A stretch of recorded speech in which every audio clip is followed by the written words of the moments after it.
سلام، من سامانم و اینجا پادکست آبان کالاست.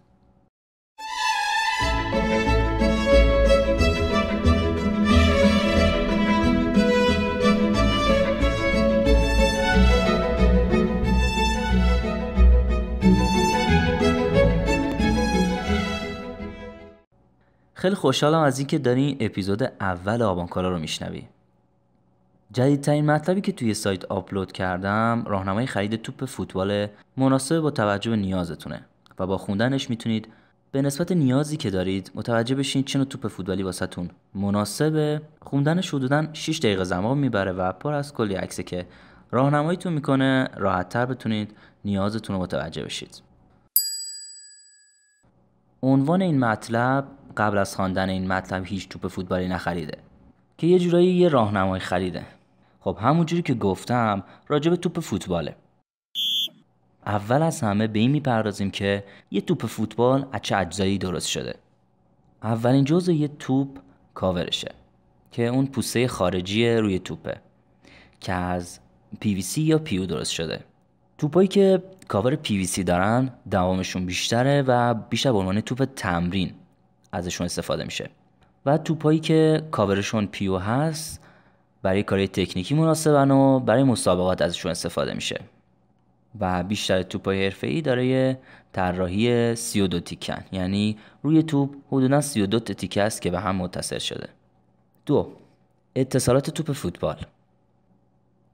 تیکه هایی که روی سطح توپ هست با 3 تا روش به هم متصلشون میکنن: چسب زدن، قالب زدن و کوک زدن. و لازمه بگم که توپایی که با دست کوک میزنن از گرونترین قیمتای توی بازارن و توپای تمرینی فوتبالیستا از نوع چسبی و قالب زده است. سومین جزء یه توپ فوتبال آسترشه که بیشتر از 4 تا لایه پلی استر به عنوان یه آستر استفاده میشه که لایه میانی توپو تشکیل میده و خوبی که داره باعث میشه توپ دوام ظاهری بیشتری داشته باشه. و چهارمین و آخرین جزء یه توپ فوتبال تیوب بشه که داخلی ترین قسمت یه توپ فوتباله که هوا رو توی خودش نگه میداره و توپایی که خیلی ارزون قیمتن تیوبشون از جنس لاستیک مصنوعیه. خب حالا میرسیم به این سوال که چجوری یه توپ مناسب باید انتخاب کنیم که به نسبت نیازمون باشه و هزینه زیادی رو نکنیم و یا توپی رو نگیریم که اصلا مناسب استفاده‌ای که ما می‌خوایم بکنیم نباشه. توپای فوتبال انواع خیلی زیادی دارن که از نظر سایزشون، وزنشون و موادی که توشون به کار رفته متفاوتن.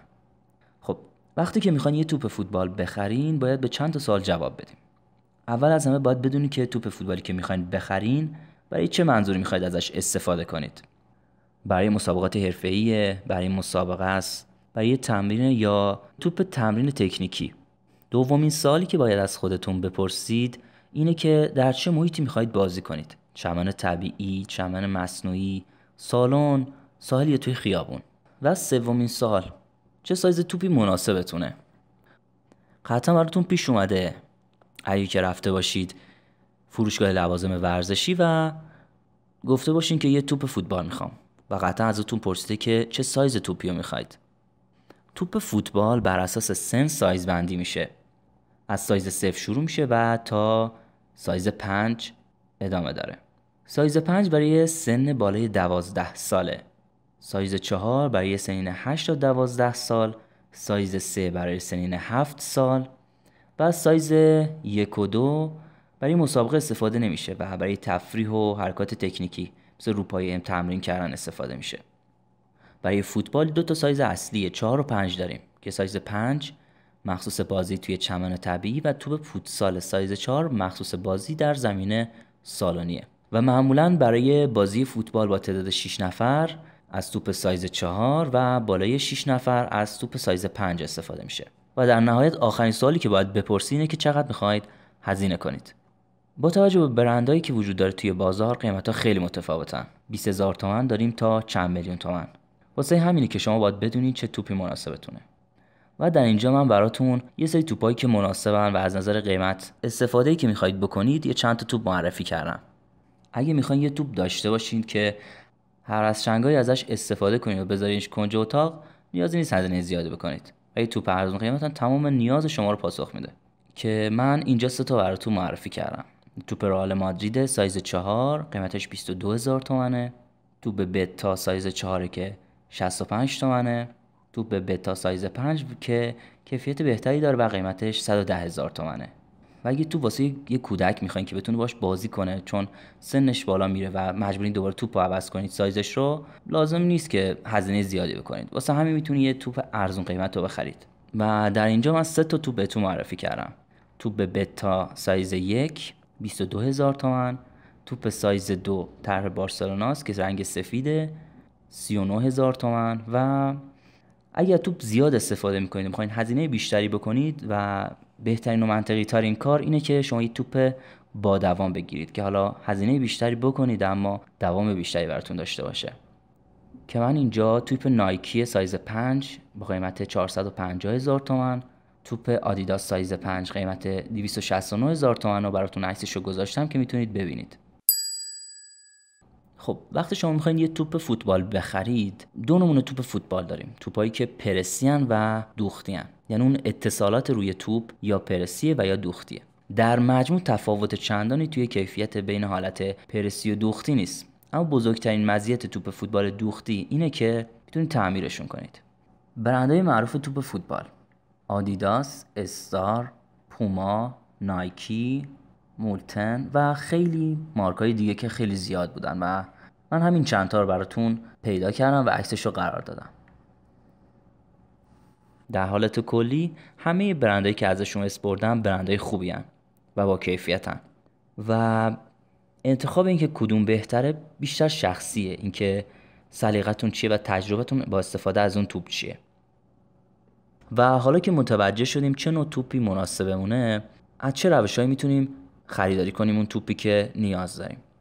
میتونید برید توی سطح شهر نمایندگی‌های اصلی توپ فوتبال رو پیدا کنید و حالا فرضاً شما میتونید برید نمایندگی نایکی و اون توپی که دوست دارید رو بخرید، پوما، آدیداس و خوبی این روش اینه که شما میتونید اورجینال یه توپ رو بخرید و خیالتون راحت باشه.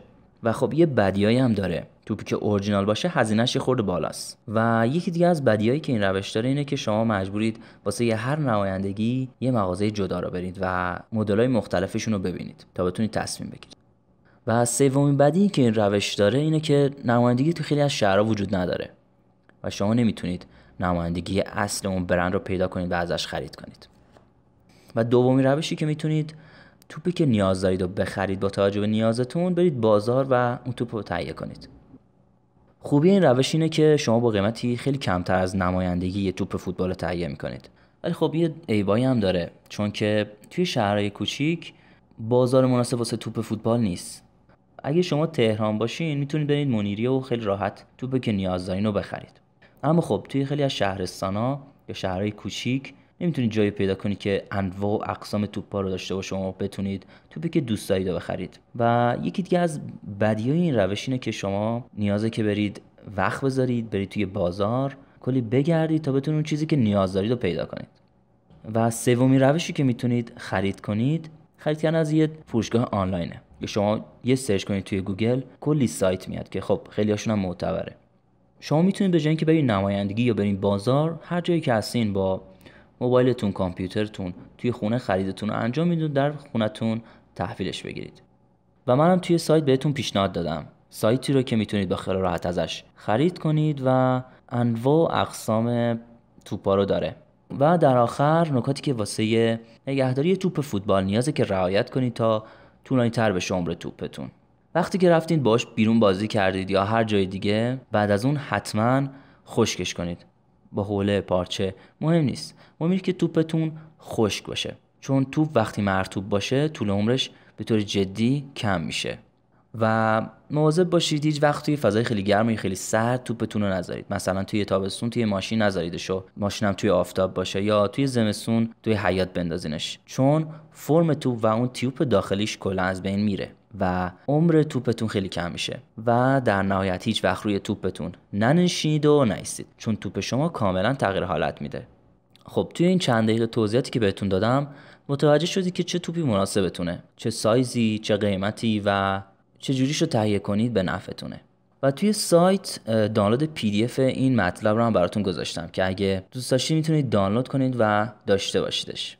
خب اگه خوشتون اومد از این اپیزود و دوست داشتید و دارین توی کست باکس ما رو میشنوید، سابسکرایب کنید و اپیزود بعدی رو هم بتونید توی فیدتون داشته باشید. و لینک این مطلب هم واسهتون توی توضیحات گذاشتم که میتونید کلیک کنید برید توی سایت و این مطلب رو ببینید. حالا بخواید فایل PDF رو دانلود کنید و یا عکس‌ها رو ببینید که خب خیلی بیشتر توضیح دادم، عکس‌ها خیلی کامل ترن، و یا اینکه بخواید سایتی که معرفی کردم واسه خرید رو برید و از اون سایت خریدتون رو انجام بدید یا بتونید مدل‌های مختلف رو ببینید. و خوشحالم که این اپیزود گوش دادین. مرسی که تا اینجا با من بودین و بابت ایراداتی که این پادکست داره من ببخشید. اول راهه و قطعا توی این مسیر ایرادایی که داره رو رفع میکنم. اگر پیشنهادی دارید، نظری دارید یا هر چیز دیگه میتونید توی همینجا کامنت بذارید، توی سایت کامنت بذارید و نظرتون رو به من بگید. مرسی.